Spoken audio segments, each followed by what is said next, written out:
doing that. And Wrong. right, We're still on this, on the self-employed insurance picture. And how will this affect us on strikes? I mean, that's in the pocket, it hasn't passed yet. But if you go on strike, then you will be allowed to declare for, I don't understand that, I mean, I really don't, you made your choice, but how will that affect us too? that would be a Big concern. jump, yeah. I think in part of that bill though, is then the district, if they do receive unemployment for when they're on strike and then they come back to work, their pay is reduced by. But One of the- it's I one of don't, the I think amendments. that's still in, Yeah. I That's think in the that's, turmoil, but the No, it's- original, yeah. the Yeah. original one was they get to draw Right. $565 or $600 a week for unemployment. And so they were trying to add some things to it to get the money back, but I'm just saying, that's a big, if they went out on strike or even anybody, then we have to start paying that too. I think there's pieces of, I think the current legislation reads that it really wouldn't happen until they were out 2 weeks.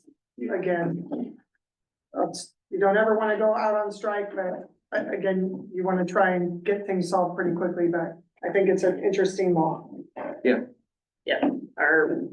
Our lobbyists are watching that. We also mentioned paid family leave. Paid family leave Oregon, is a benefit that has added, some, ability for employees to get pay if they don't have sick pay built up, and we'll talk about that a little more in the FAQ.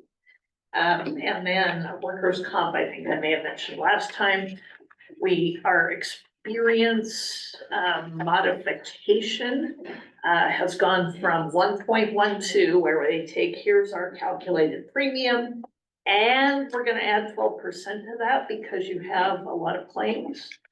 12% last year, 30% for the coming year. So bad experience. Page 11 starts our revenue, and I really think we've talked about most of this unless anybody noted any questions that you had. This again mentioned the high cost disability grant, and our actual costs are the costs in blue, and these are calculated annually. It's looking at things like some of our highly impacted students may need 2 to 3 staff with them at all times. So we get to count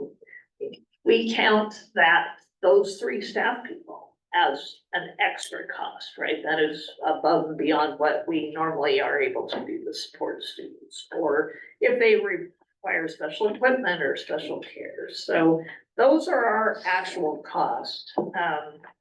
The orange is our allowed cost. We are expected to spend $30,000 per student, right? In that population. So the allowed costs are the only part that is considered for reimbursement. It's the difference between our actual costs and 30,000 per student. And then the gold is the total reimbursement based on the pot of money being divided over the needs statewide. And then I did also include the number of students there that grant covers over the years. Page 12, our state school fund, we talked about that quite a bit, so I don't think we need to talk about that. But I'll be glad to answer questions. And then starting on expenditures specific to the general fund in page 13. And again, as you can see, we talk about our salaries, taxes, and benefits. Let's chart the percentage I might want to change. So, upwards of 80%. Purchase services, remember, includes not only contractors, people we contract with for services. That's where our utilities show up. That is actually the largest expense in that category. And materials and supplies, capital purchases, fees, insurance, and then our contingencies and transfers. So there's some information there about those.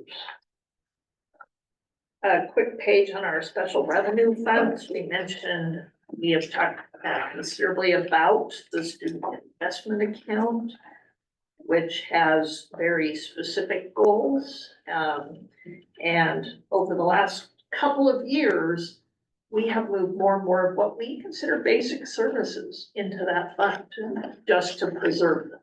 Unfortunately, we had high hopes that that fund would actually allow us to greatly expand offerings and supports to students.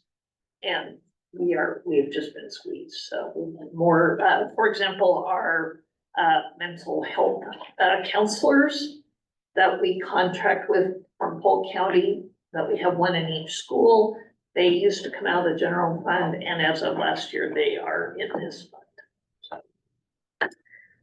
High school success, another voter approved referendum, and that money, we didn't mention that as far as the state revenue forecast, because it's basically just carved out of the state's. It doesn't have a separate funding mechanism. And then outdoor school, which does have separate funding, and that is to allow for 5th through 6th graders to experience outdoor education. We basically have been able to participate for a few years, and mentioned that that doesn't cover the cost of planning. There was a follow-up question about that. We are trying to determine which of our current administrative staff can have that to their.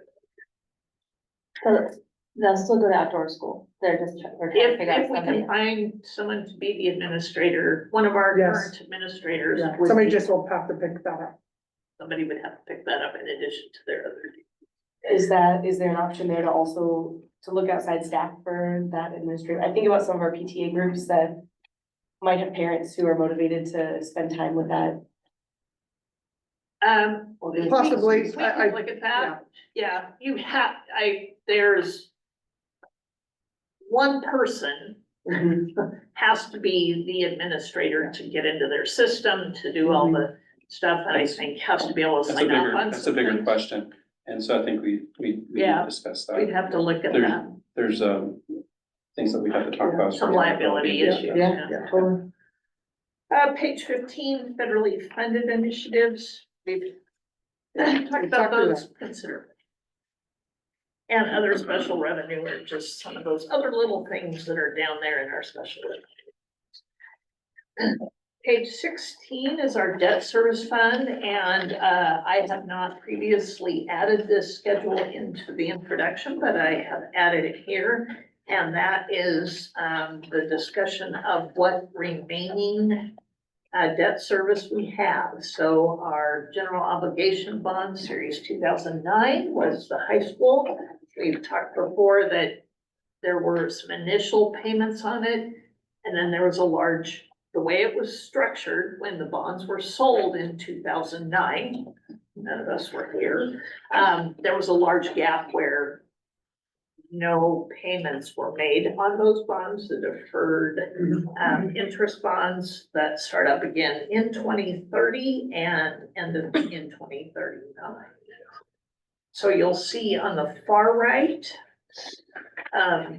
what the anticipated, if we do no further bonding, what the total anticipated debt service would be over the next 15 years, and the fiscal year 2026. So the one we're budgeting for artificially low because we paid off some of those bonds, and a considerable jump in 2027. So anticipate that next year's budget, the debt service rate will be quite a jump.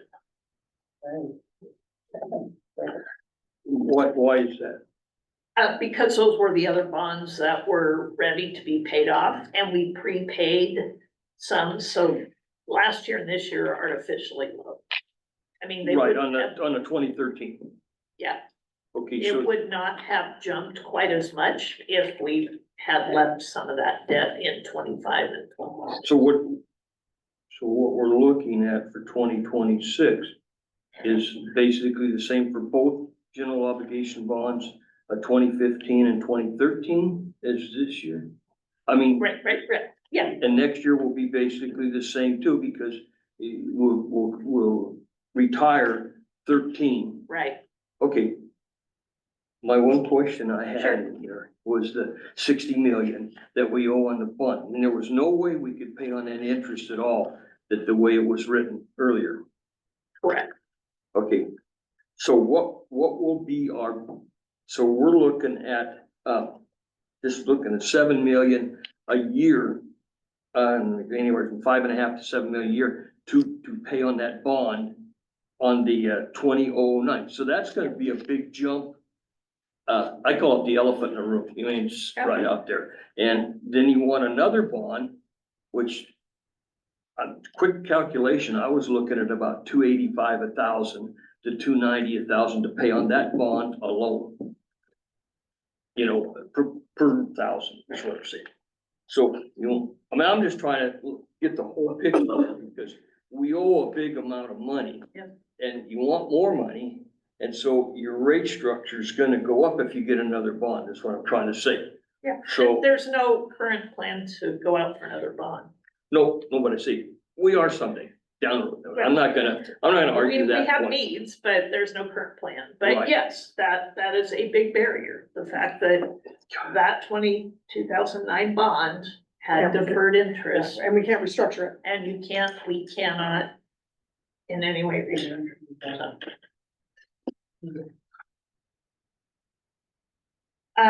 School bus lease purchase, I mentioned that's our other debt service fund. There were state guidelines about replacing diesel buses that keeps getting, or federal guidelines that keeps getting pushed out. We started a very sustainable bus replacement plan, but unfortunately with the increased cost of the buses themselves and interest rates last year and this coming year, we just don't anticipate entering into any new leases. We still have buses we should replace before 2032, I think it is now. And I'll always be looking to try to put that back, but until interest rates go down, that lease amount is really sort of prohibitive right now. Yep, I'm back on another one. sure. What's the ridership on the school buses? It has to be down, isn't it? The number of students that ride Not on? necessarily. Cause they go by my house all the time and there's less students in it than what, you know, Depends on so. where you are on Depends the on the route. route, where you are on the route. No, they're coming out of school. They're loading up is what I'm saying. We, And the trolley has cut some of that down because some probably kids are using 75% the of trolley, what some rides the kids- trolley is We students. want more kids to be in after-school programs. That's the best place for them, and we hope they aren't riding the bus home at that time. We hope they're catching a bus ride later, but we could talk to transportation about the route that goes by your house. And our pension obligation bonds, this is something that was done that actually has contributed significantly over 20 years to reduce our PERS rates. That will be paid off soon. That doesn't show up in our debt service schedule. We have an agreement with the state that the payment amount is actually deducted from our state school fund each month. So when the bond's done, we actually will get more of our state school fund back, but we won't have anything contributing to reduce our PERS rates. There has been discussion, I've been involved in a couple of different groups looking at another PERS bond to try to perhaps do the same thing, but with interest rates the way they are and the bond market the way it is just not even a consideration right now. And Q's cavity paid off. Y'all got tired of hearing about that. Page 17 at the end of this introduction, capital improvement fund. We've talked about it over the years. I've added this schedule. The board gets a report on this annually, but I decided to go ahead and put it into the budget. And that is the money we get from the construction excise tax. So anybody within school district boundaries, City of Monmouth, City of Independence, Polk County, Marion County, Benton County, that remodels, builds, add usable square footage. They actually pay a construction excise tax amount to us. And this shows how that has been received and collected. This over the last 10 years. And then the kinds of things we've spent on. So with development down a bit this year, our revenue that's coming in as of April 30th is considerably lower than we're used to. And we have made the largest expenditure out of that fund, as you can see, so far to date, 1.18 million. Most of that is the turf and track replacement in the stadium.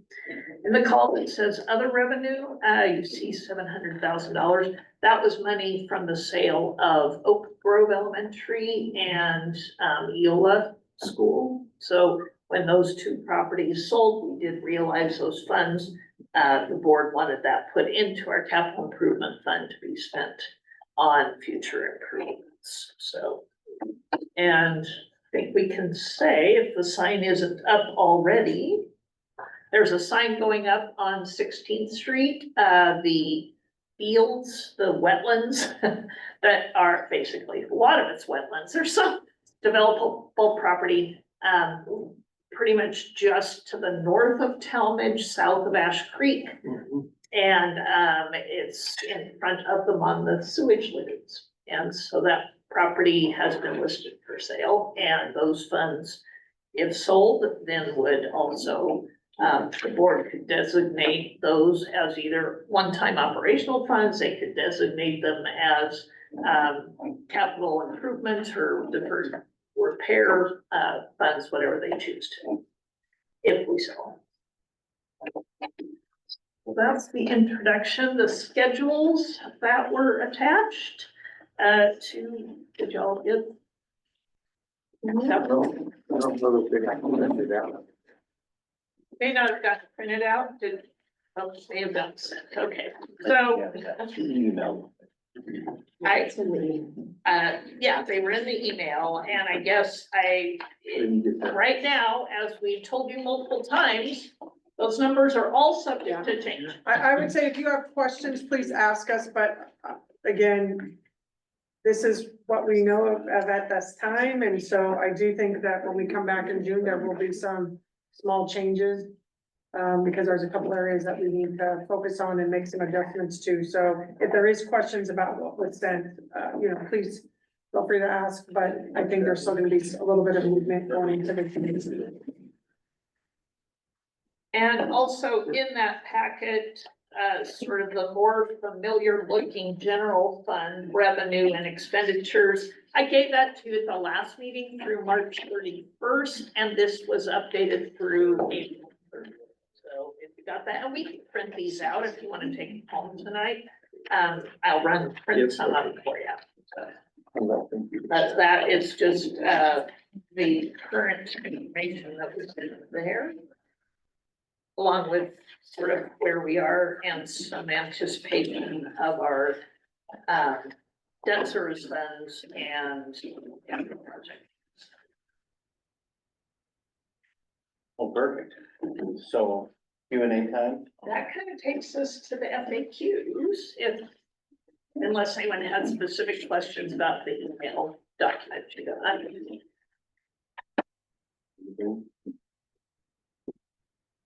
So we're not gonna walk through any parts of the budget that were attached in the email. If it doesn't seem like folks have. I do. Then please ask. I mean, it's not, a lot of them are what's in certain things and where are certain things that I'm expecting to see. So I don't know if anyone else has other questions.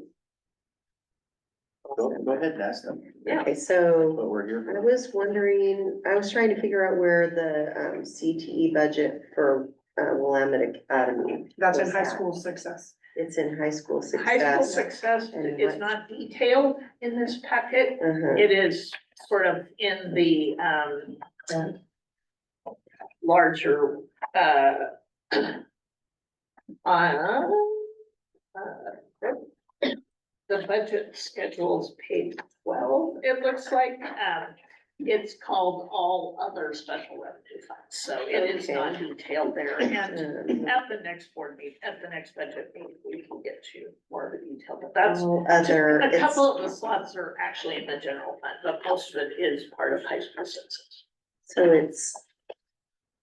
I'm on that budget, schedule 12, and I Yeah. see all other special revenue. But where is it exactly? It's not, What's it it's, called? it's part of all of the other special revenue that's not Okay, food so service. there might be some pieces of it in different lines, is what you're Absolutely. saying. It, Okay. it would be in the, Okay. in the state revenue line would be a big chunk of it. And then in expenses, it would be mostly instruction. Okay. I was just trying to figure out if that was budgeted separately than the on-site CTE programs. Yes. Which are regular, well, I thought those would be in Yes. normal instruction. And part of our CTE is out of high school success. Okay. So that is, again, there's combinations of both. Again, dropout prevention, college, advancing, and then our career and technical education. So Willamette Career Academy comes out of that. We do also have, at times, supplies to keep us at industry standard. So this year we had a big push for that. And then again, other staff that are involved in career and technical education are out of that high school success grant. We don't appropriate it separately, so that's why it doesn't show up here, but I can get a detailed budget, just so everybody can see where that's going. And I would advise that we don't have final numbers of that. Oh, right, for sure, So, but I was just trying to get a that's feel the- for, So right now, what we've budgeted is based off of what we believe the integrated plan amount will be. but is it kind of consistent with prior year, or is it No, it's down. lower? It's, Yeah. the high school success grant allocation is based on high school attendance, Mhm. ADMR. only, Okay, since that's Which down, is- it's down. Yes, so we're down lower slightly. than our district. Okay. And just have to look, because a lot of these been answered during I already asked you about the math curriculum. Yep. So, Not itemized on here yeah, yet. not itemized currently.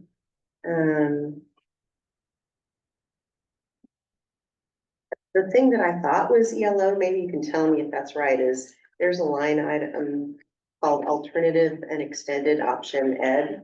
No, That's not it? No. Okay, what is that E- then? yeah, ELO is also one of those other special revenue funds. It is the federally funded program, so it is not detailed. It is conglomerated with the other special revenue funds. In the general fund, the alt ed is actually, we have students doing credit recovery. Uh-huh. And that's also where we budget the general fund, Willamette Career Academy stuff. So we're out of budget.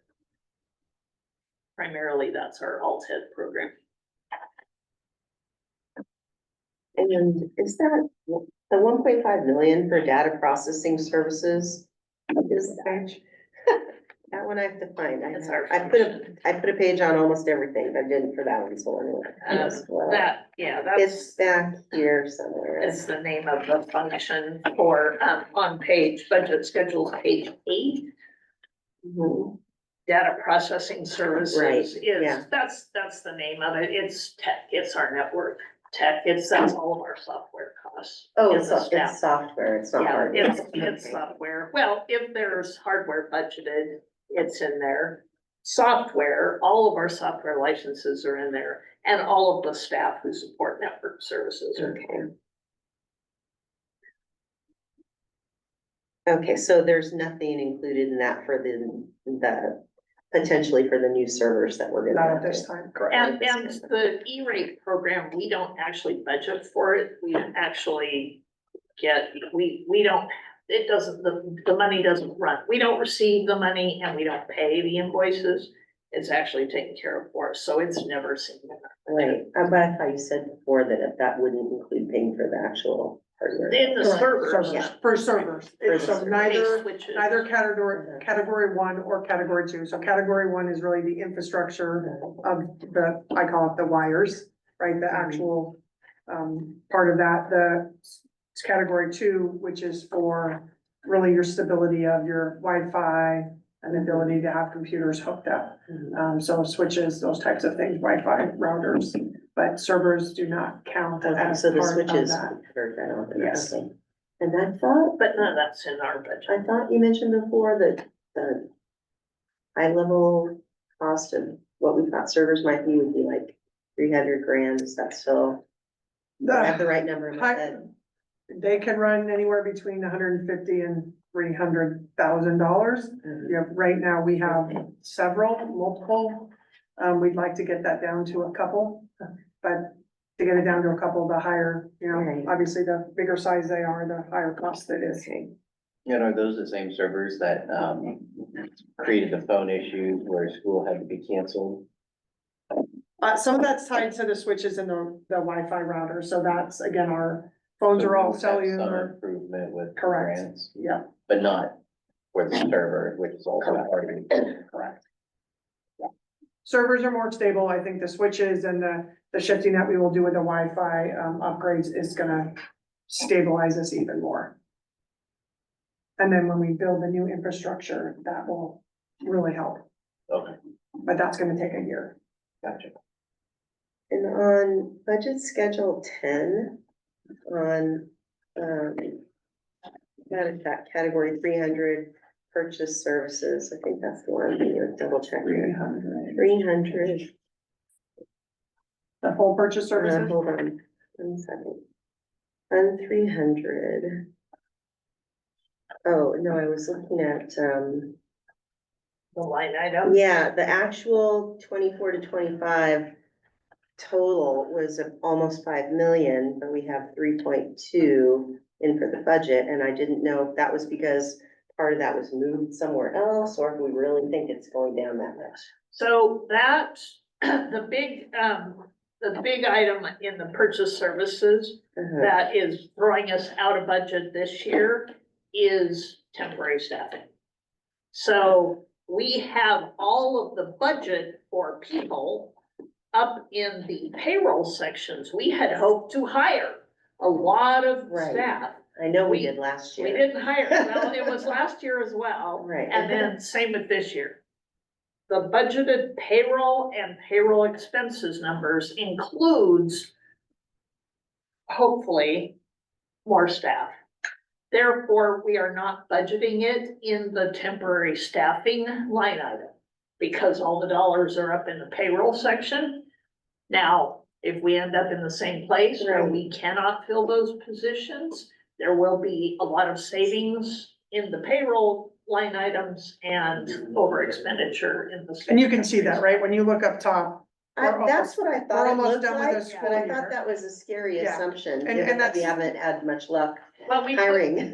we put all the positions in payroll and all their costs, including PERS and everything else. So Okay. if we don't hire them, we will continue to have savings. Okay, Our intention is to hire them. Yeah. And it has to be our intention to. right, So we I know can't- we want to, but so we we- weren't able to. So we can't budget with Right. with the intention of hiring temporary.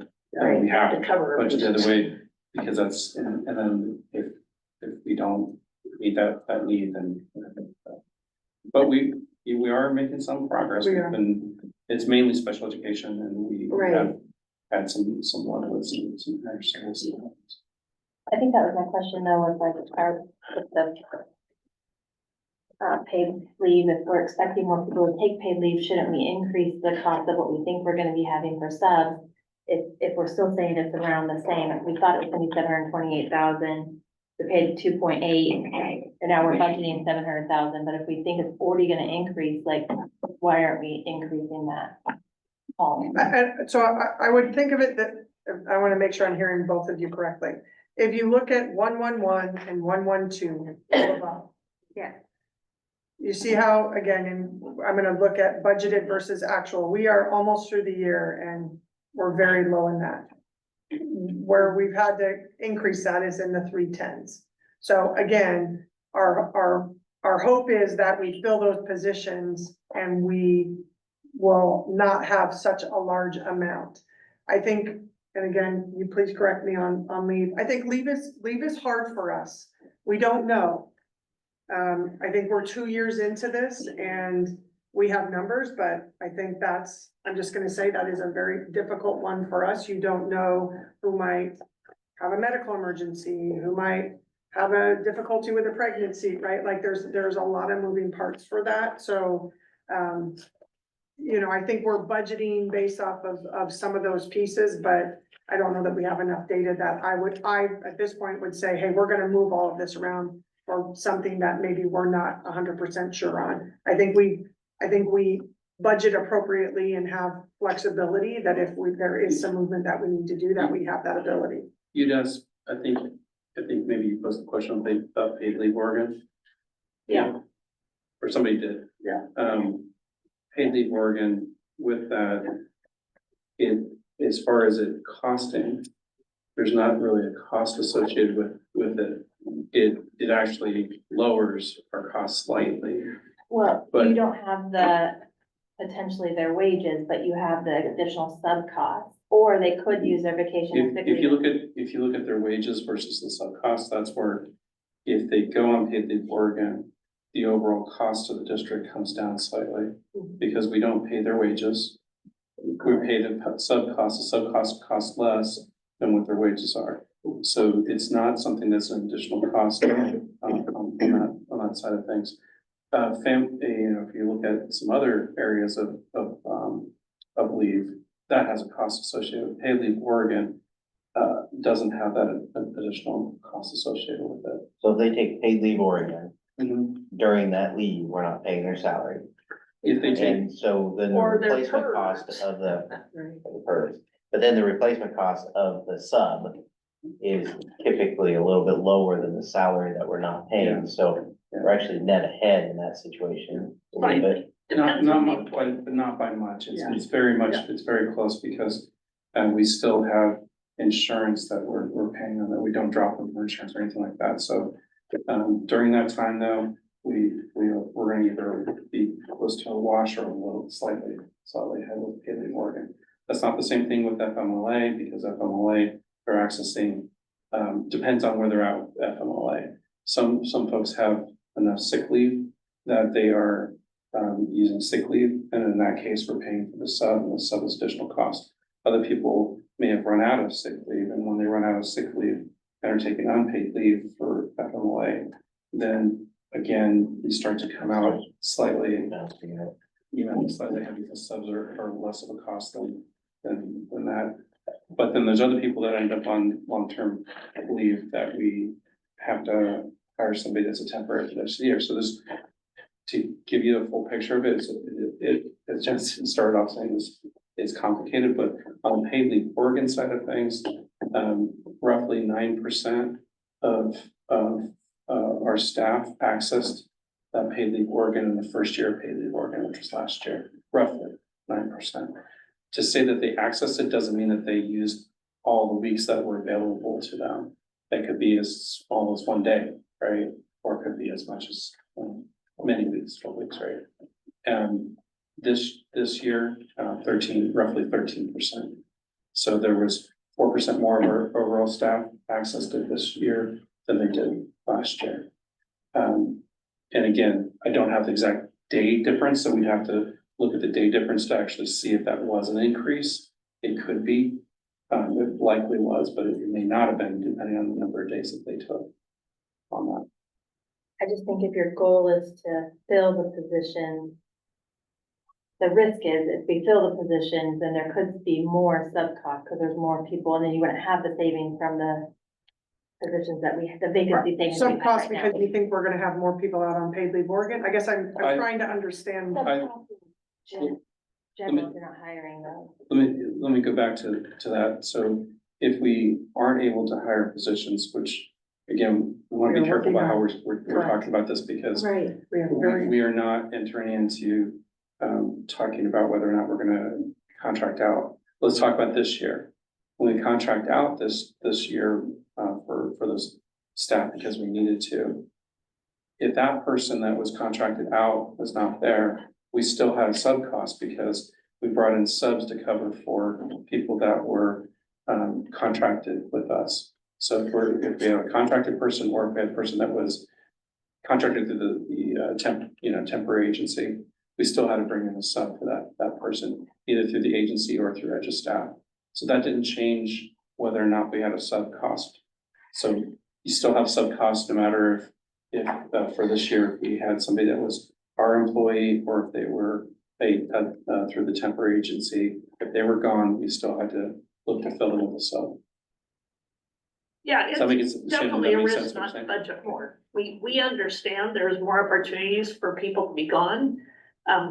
Clearly with our workers' comp experience rating, that means more people are out potentially at workers' comp. We're taking a risk, but we're gonna have to take a risk because we don't have additional money to put here. We'll have to take it from something else. The more we're fully staffed too. Yeah. It will bring down the rate of people that Yeah. are out. Hopefully, It just, well, you know. we more can that we're cover fully staffed, for each other. the wear and tear Right. on having not enough folks each day. Is there a way to break down, Al, just looking at this year, the 24-25, how much of the 2.8 is sub-cost versus contracted? Does that, and would that answer Shannon's question where? So the 310s that can also include speech pathologists that Okay. the Right. ESD couldn't provide Right, for right, us. right. It used to include our mental health counselors when they were in the general fund. So there are a lot of factors There's in not a there good way that to aren't break that. necessarily because we would have had a substitute or we couldn't hire and we Yeah. hired the temporary. We can break it down, but I'm not sure that's I helpful. understand budgeting for what we're hoping, which is fully staffed, and then this cost just represents those substitutes. And I think that for me, the question I hear, and Shannon jump in here, is does this cover even what we think will, if we have the ideal situation, is this enough to cover subs for? And yeah, if you're saying we hope so, that's fine, that's fine. Yeah. And again. Well, and again, if we have to come and adjust, we'll adjust. Yeah. I think that's our goal is to always be fully funded. That's been more difficult. I think we have Yeah. increased, special education. And so those are hard positions to fill. We have amazing people that do it on a daily basis. And we're continuing to work hard to fill positions. So we are fully staffed. And again, that's up on the website. If you have interest in being involved in the school district, we want to point people that direction. And, again, I think that's still some of the things that we're only 2 years into some of this. And, that's not a lot of data for us to make some huge swings in regards to budgeting at this point. It's tough. So we have, and it was very well done, I thought, all the questions that we had emailed in or we had from last session, and all of them have answers to them. So I guess what I was thinking, I mean, we are 2 hours in, but we want to take the time people need to get questions answered also. Are there any questions from the parking lot that have answers that still leave you with questions? Did everyone get a chance to kind of read through the responses?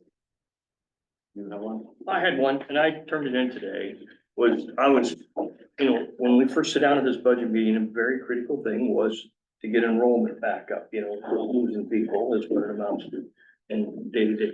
So we're trying to find money where to put that in. You've answered some of the questions in here in the program where you have a software to call parents. Where is the age group that they start dropping off? Is it 14, 15, is it 15, 16? I mean, there used to be a set kind of where and that was one of the questions, you can answer it next week, next time. But I'm trying to. You notice who's in the room, right? Who Yeah. joined us? I taking think, notes? I can pull that up. Right now, majority of our students that we're losing are secondary. That tends to be the trend of where we see them. So I would say 6 through 12. is where a majority of them are. We do see some, you know, I'm the one that signs out every student that is requesting a transfer out. I have seen an increase in K-5 going to online school. You know, so I think we're having to work through that because I think there are, and again, family choice, so they think that's a better route for their student. I will also tell you, I have closed outside enrollment in several of the schools this past couple of years.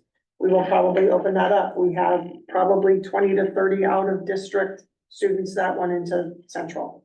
I usually deny that because we have a class size protocol and we need to make sure that we are staying underneath that, but I do think we'll open up out of district enrollment a little bit more than what we've done in the past. No. It's also, like was said earlier, like a very national trend, like I'm employed at Western, I'm a professor there in teacher education, and we've been hearing for the last 5 years about the demographic cliff. Just the fact that birth rates are down, there are fewer people in schools. Most of our universities have been contending and preparing for this for the last 5 years, knowing that these rates, especially for secondary, are going down dramatically. And so, I mean, I think if your question is, how do we get enrollment up? Probably started 18 years ago and you gave people incentives to have children.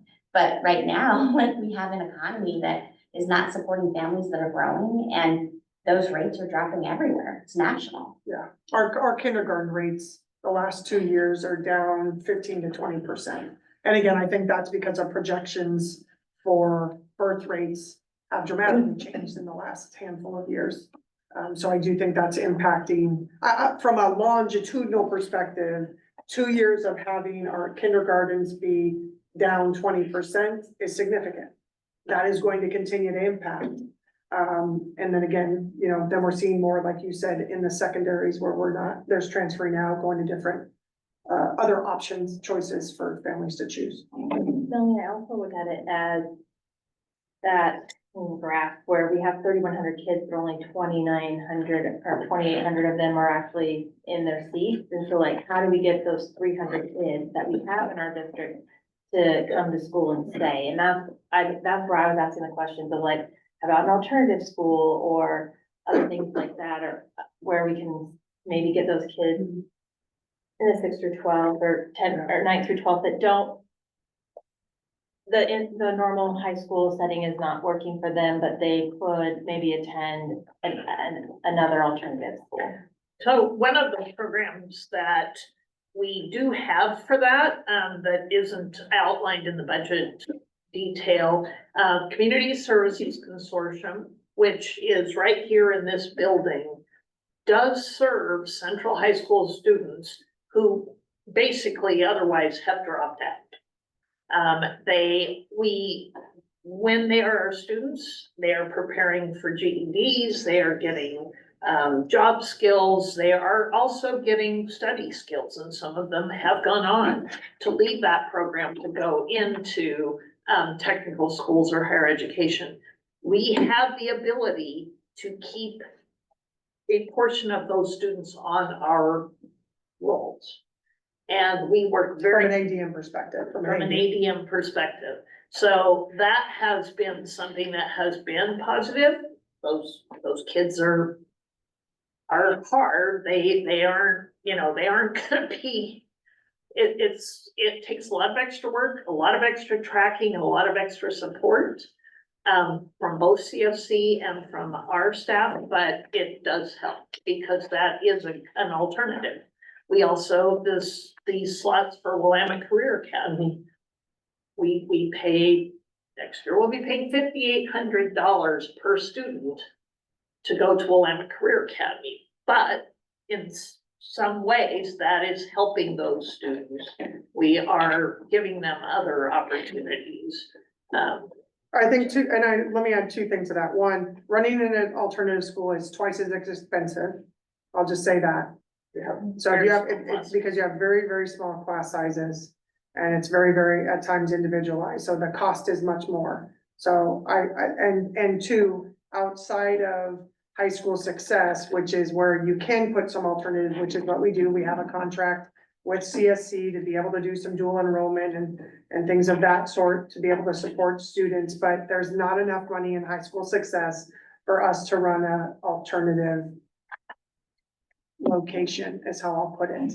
I'd have to eliminate half of that programming in high school success to build an alternative school. So if that's what the committee and the board wants us to continue to start to look at, we can. I think there's some, I mean, that's, then taking money away from potentially, your CTE program, other CTE programs. We are trying to invest in our advanced placement classes, honors classes. So we're having to really balance that out in the high school success. There is not a lot of, at least statewide, additional funding and grants to build an alternative school. So there's not a pathway of funding outside of high school success to build an alternative pathway. And then I'll say, we don't have a location. We could use here, this building now houses not only CSC, but our transition program, because we've had to move some of those programmings because we don't have enough space in the high school to do all of that. And some of the kids don't want to be in the high school for an alternative program. Well, I'm not sure, I mean, just from my perspective, that doesn't seem like that would be a good direction to go, because we'd be benefiting fewer students, with the dollars that are already currently deployed, you have to redeploy them, so. I can't see a scenario where I'd be supportive of shifting those dollars from. I think we're always gonna look at what's possible, but that would be a significant shift. It would be. And I think, again, we have a new high school principal coming in. We're very excited about the leadership that's coming into the high school. I think they will have ideas. Again, a handful, I want them to finish their school years, but a handful of conversations that we've had, I think there's some things we want to look at together and see what might, shift or change from that perspective. To your knowledge, is there a correspondence between states that have truancy laws and attendance and states that do not, such as Oregon? When I lived in Pennsylvania, I knew several parents who ended up in court because their kids weren't attending school. Yeah. Yes, we also had that in Washington, the school district or the state that I came from here. I think there are benefits to it. I will tell you, there is a legislation that is up to do that. One of the concerns we have well, I don't think it's gonna pass. It's correct. It's not very Because good. didn't pass, because the cost of it is quite expensive. Because really what you're doing is you're putting truancy boards in the school district. Well, this is a board of people that sit at night and bring family after family in, trying to build resources, have partners at the table to say, how can we help you get to school? That's not for free. And so there are costs associated with it, which is part of the reason it probably did not go further, just because it is quite expensive to put that in place. It's not free. I mean, that's not a free process. Yeah. So can it be successful? Yes, I've seen it. I've also seen it not go successful. And so I think there's wins and losses in that approach. I think if there's ways, I think the schools are trying to, again, they continue. We've seen an uptick in the last 2 months. I think we're still trying to figure out why this year, end of November, December, and January were really tough months for us this year. That's not been in the past. So is that sickness, right? Yes, we see some of that, but I think we're continuing to say, why are we having some of those spots from an attendance end?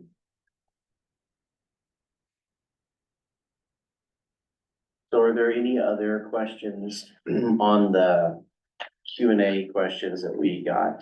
And I'll let you know, a couple, I think everyone was copied on the email. There are some new ones that came in and they are addressed on the copy at your table. Probably what you got emailed was 1 through 20.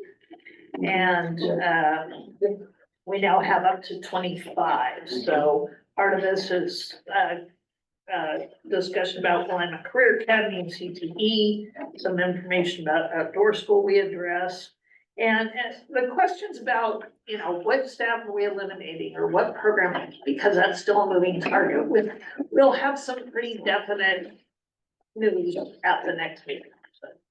We're still not ready to address those. And also I know the question came up last time about our child nutrition program, and the question is asked, could we just go back to charging for meals? And for one thing, if we moved out of the federal program, we would have to move out. We wouldn't keep it for some students. We couldn't say, hey, if you can afford to pay for lunch, pay for lunch. On top of this, we are either community eligibility provision schools or districts. When we went to the community eligibility, which meant free lunch for all, we actually reduced our staffing by 3 full-time people. Because you didn't have to check kids in and check their accounts, right? And make sure they had money on their account and things like that. So that would actually require adding staffing. Also, if the price of meals would more than double what they would be right now. We calculated based on the increases in personnel costs and food costs. Right now, if we were charging student meals, it'd be about $4.75, $5. And if we had to go back to the old model, reducing the amount of reimbursement we get for each meal, we'd be probably doubling. And, Is that per meal or per day? per meal. Yeah. Yeah, Food is not cheap. right now with food Food is costs not cheap. and our personnel costs, Alex and I just did super rough. We don't hold us to it, but it would be It's very expensive. an unconscionable increase that we would charge for lunch. And then also the added staffing it took to chase down past due balances, you know, we'd have to have someone go back to qualifying individual students for free and reduced lunch, which was extra staff time that we took each year. But so many of our families just are on that edge. They don't qualify for free lunch, but can't really afford to pay. And we were able to wipe out all student lunch debt. We used ESSER money. We used COVID money to wipe out all of our student lunch debt. So we don't have any. And to go back to that where we would have to try to track that down and if there is, it can't be absorbed by this. We still have to transfer it out of the general fund to cover it, the lunch debt. So right now, we are hoping the federal funding stays where it is so that we do not have to face this. If the federal funding reimbursements go down or the program goes away entirely, then we will be having different discussion, but it will be painful. So I know in past years, we had always hoped by the second meeting to be able to be voting on a budget. That's not happening this time. So we for sure will be coming back. And I think the date I saw is June 2nd, isn't that right? Yeah. And is that, what's the time on that? Do you I know? think we said 6 o'clock, right? Is it a Yeah. pre-board meeting? No, so No. we moved just because of the concerns that we have. That meeting is just a budget meeting. We have moved the board meeting to the 7th. So we will have time to answer, sorry, 9th. Sorry. Sun's a Saturday, you'll be right here. I might. Actually, it'll be a good day because the 7th is the day after graduation, so. So probably figure 6 to 8 Yeah. on that Yes. June. Cause 2nd. again, this one, we wanted to do most detail. You have the current budget. What our goal would be is where we've made those slight adjustments, we would call that out. And then again, if you have other questions based off the documents that you've received, over the past couple of days from Paula. If there are questions, please continue to send those to us. So our goal would be any of the adjustments we made from this budget, we'd call out and then answer any of the FAQs. And then our goal would be hopefully to, Hopefully to vote on it, Yes. because we have to. You have. We have to you have approve something. Four choices, right? And ideally, it'll be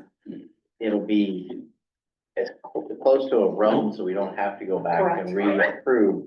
We're probably on the conservative side in case the budget drops. And then ideally, it's within the 10%, but if not, we'll come back. Yep. So I think, for everybody, before we go into recess, are there any final questions that you need? And we'll have plenty of time at this next meeting also to go over questions. Okay, not seeing any, we will go into recess and we'll be back here June 2nd at 6 o'clock. Yeah. Thank you, everyone. Hope your husband's feeling better. you stayed off flat, it was all Yeah, I get that. About 3 years ago. If you're not. Well, Lane, they- and I know what I'm talking about, it's not you. Don't worry, every day. I know. Jumpstart, the county, Abby, Warren, has some like resources that